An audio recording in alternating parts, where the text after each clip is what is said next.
You're about to watch a clip from the Videomaker podcast. If you want to see the whole episode, click the link in the description.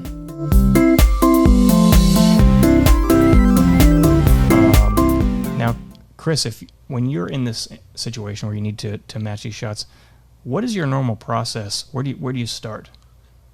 Probably, well, on whatever the most important thing is in that shot, right? Is like if I'm shooting a person, my goal is to keep an eye on the skin tones.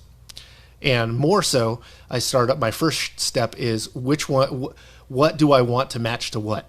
So if you're dealing with camera A and camera B, or shot A and shot B, which one of those two is the goal, is where I'm trying to get the other one to look like. Now, a lot of times it ends up being they both have to move towards each other. So you can't say I have shot B and shot A and I want to match shot B to shot A.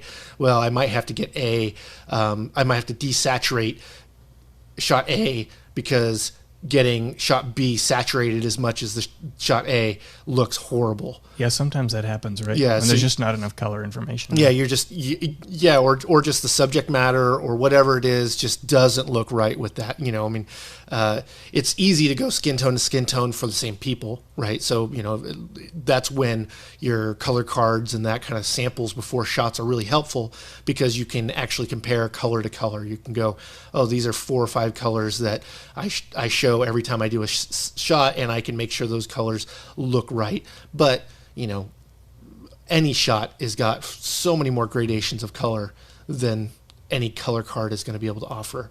And so, trying to find the place where you want to head, that's step one. But before that usually means I tried to just grade them both to their best look. So like a lot of times I'll start with shots that don't look like each other, but what I do before I do everything is I want to be able to look at it and not be like, I hate that. Most of the time it's a lot of self-loathing in my edit. So it's like, okay, I like to do the audio because I can't stand listening to the audio not be as strong as it possibly can. But most people don't go to that first, but that's a pet peeve of mine.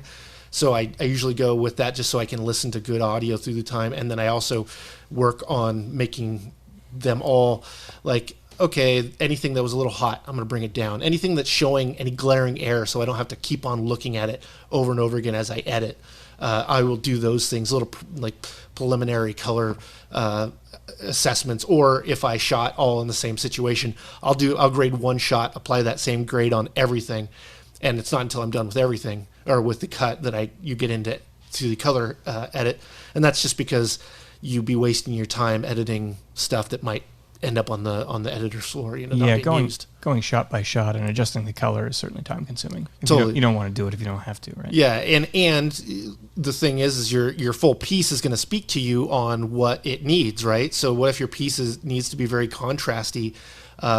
It might not say that, or you might not even have the vision to do that until you have everything together. Or you might go, oh, you know what or you stumble upon some kind of look that something else. I've had a lot of times where you get inspired by something else. I'm like, oh, what if I can make everything look like this? But when it comes to the actual grading part, it's all about just looking at your meters and trying to get your waveform and your histogram to look the same and the same values.